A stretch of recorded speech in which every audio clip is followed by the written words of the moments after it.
We have a problem this morning that is a huge pain in my butt. I went back to the hardware store where I got all of the electrical wiring and stuff like that yesterday. I went back there today to get the right stuff, and they don't have it. So I just drove 45 minutes down here to Lowe's. Hopefully they have it and we can get this thing done. And I very strategically came here without letting Lisa know. I told her when I was about halfway here that that's where I'm going. Why? Because if I told her I was going to Lowe's, she would have said, oh, come get me. And then she would have come in here and spent $200 on plants. So I was very smart about it. And I said, nope, I'm not going to tell her until I'm halfway there. That way she can be like, okay, I know it sounds mean, but this is the life I live. I have to do it this way.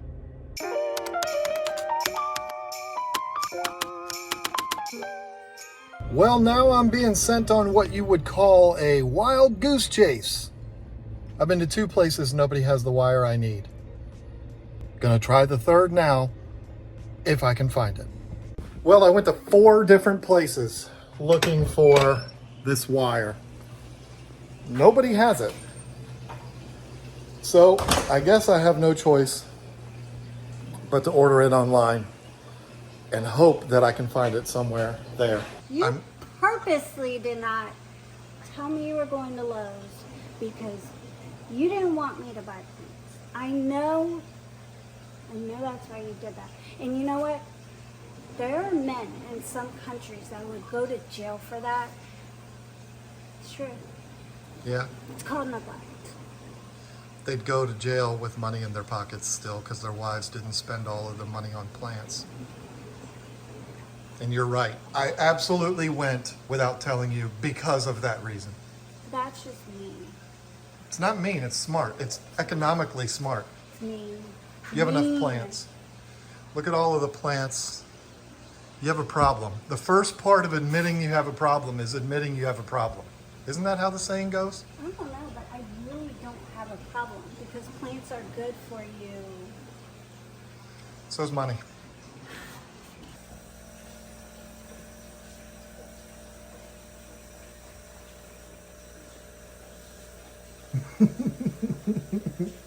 Hi, Carl. Good morning. Is it now? Okay, I gotta go pack plants. Bye. Bye-bye. All right, so I guess this means the Mr. Cool system is put on hold. I gotta go pack plants. I'm not gonna bore you with all of that. I think though, since we've been talking about plants this whole time, it might be time for Lisa to give you a tour of all of her plants and also talk a little bit about plants that go well with aquariums, like house plants, you know, that whole thing. So let me just have her talk to you about that. All right, I told everybody that you are gonna show them some of your plants, not all of them because we don't have 3 years, and also talk about the plants that you like using in aquariums. Not aquarium plants, but house plants that can be, Okay. you know, part of aquariums type things. That sounds like fun. I thought you'd like that. Well, I want to start with my favorite plant then. Well, And that's in my office, and that's the Monstera. Love, love, love the Monstera. This one, this is my prize, my favorite plant. When we moved here, I had to put it in a U-Haul because it was so big. But anyways, I have clipped these before and stuck them in water, and then I would put it in the aquarium. I have done it both ways, actually. I've stuck it in the aquarium first, but something I like to do is to clip the plant, root it in water, and then put in the aquarium. I just feel safer about that as far as the fish goes. But with these, you can clip it, I would say like right here, under the node, and then you can put it in water, let the roots start growing, and then stick it in the aquarium. Like I said, I've done it both ways. You can stick it straight in an aquarium too, so I've never had a problem with it. So my next, this. Now, I've never put a Monstera Peru in an aquarium before. I've never propagated one, but it's not any different than doing something like a philodendron or a pothos. So when I do get this one growing a little bit more, when this one starts to produce more, I do plan on clipping it and rooting it in water and then sticking it in the aquarium. It's so gorgeous. This was such a good idea because I could talk about plants all day long. Of course, you can use pothos. A lot of people do it, and for good reasons. It's a wonderful, fast-growing plant. It roots quickly, and it does really well in aquariums, along with like tons of philodendrons. You know, there's so many different kinds of pothos and philodendrons that you can use. The Edenton is another one that I've used in the aquarium. I actually have a pothos up here rooting because I plan on putting that in the aquarium. I've been stuffing them in my sump system. There's, you know, these Edenton, these are the variegated ones. And again, other pothos and philodendrons. I'll give you an example. This is what I do because I always have like spare vases and stuff because I'm a weirdo. But all you have to do is, you know, since this one is so linky and everything, I can spare a cut. Oh, and it's so funny because I've already cut this one, see? And it's already started regrowing. Cute. But yeah, let's just say I'll clip it right there. And I'll clip another one, why not? Oh, that's the one I just clipped. This plant grows so fast. I'll just clip it right there. And I don't care about that leaf, I'll just take it off. Well, it's okay. And then of course you're gonna fill the vase up with water, duh, and stick it in there. And then water, don't forget the water, very important. And then I would just stick it up here and let it root. The roots grow really, really fast. Like, for instance, this is a string of bananas that I rooted in a vase. Look at those roots, aren't they beautiful? Just gorgeous. But this isn't something that I would stick in an aquarium. That's just me propagating. Succulents don't do well in aquariums. Succulents don't like to get wet. They're more for like, is it terrariums for lizards and stuff, reptiles? I don't know, ask Tanner. But then you have plants like that are really good for paludarians, and that would be like your palms and your peace lilies, and that's when the plant is coming up out and it just looks really pretty.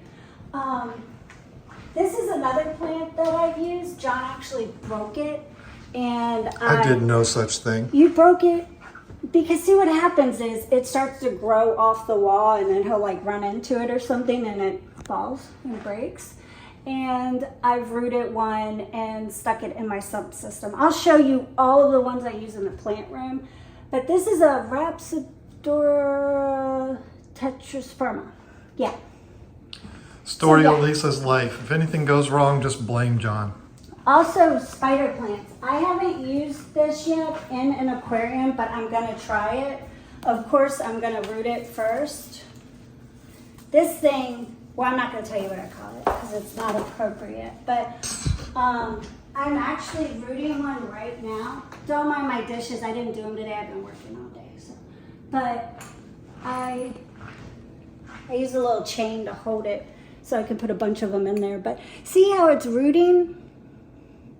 Aren't those glorious? Glorious. So yeah. All right, show us the ones in the fish house. But there's so many more. We don't have time to do an entire tour. See, you can propagate in things that you find at like the antique store. And this is what I'm talking about. It's like peace lilies. And there's so many different peace lilies. Which one's the one from Tanner? This is the one from Tanner. This is a domino, aka domino, but it's a variegated peace lily. So it has really good luck then. Yeah. She She doesn't even know what I'm talking about, folks.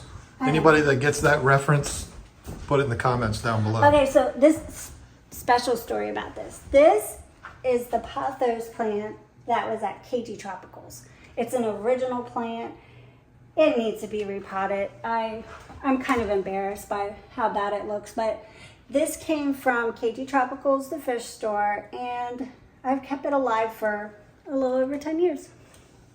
How about that? So this is what I'm talking about, like a palm. You'll see these coming out of aquariums too. They do really well and they add that like extra, extra.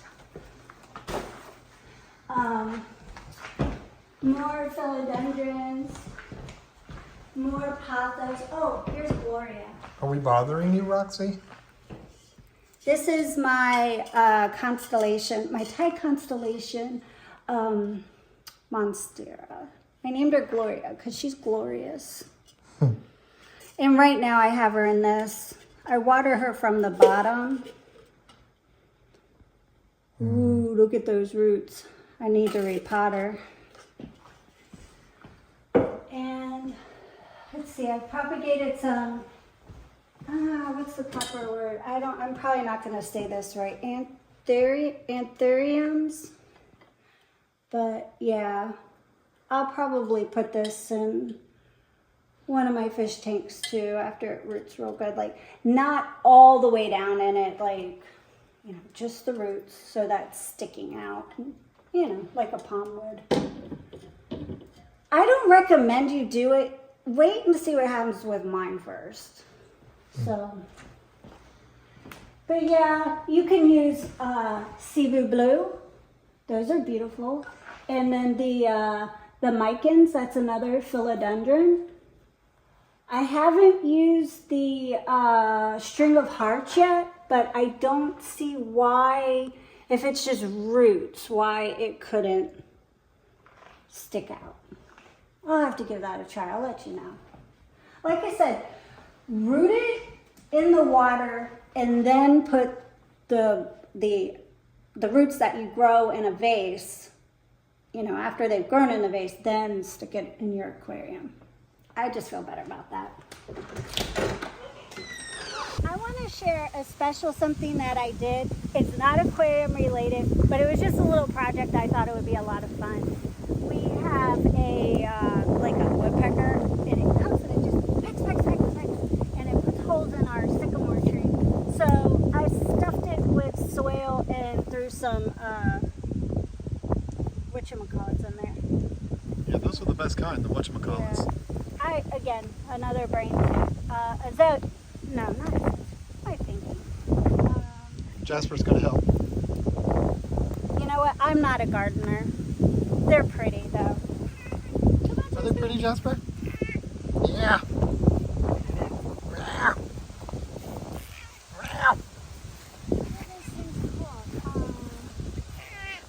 Wow.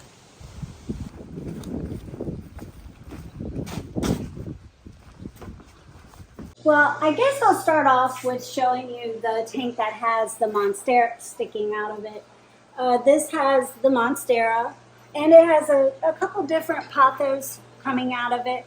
But if you look inside the tank, you'll see all of the root system, and it's going all the way down to the substrate. It's really interesting because it's almost like it wants to grow with the aquarium plants. Oh, come here. Show the Pinocchio. That's my Pinocchio. Isn't he so cute? He's so cute. He looks like a stick. There's one down here too. One down here. What? In the goldfish tank. What's down there? A plant sticking out of the Oh, top. I was thinking, I don't see a Pinocchio. Yes, for my goldfish plant, I have a pothos sticking out too. And the awesomest thing about it is they don't need a lot of light. They really don't. They do fine with low light and whatever comes in from the window and then a little bit of the aquarium light that it gets. But other than that, it's a really easy plant and the goldfish appreciate it. because it helps keep their water clean. I have one, just a little one in here, a little pothos. I have a holding mama in here. She's hiding right now, but she has a mouthful of babies. She's up here hiding. Finally, I can't wait for the babies. I don't see her in there. She's from the peacocks that are breeding there. Yeah. I caught her. So let's go into the beta room.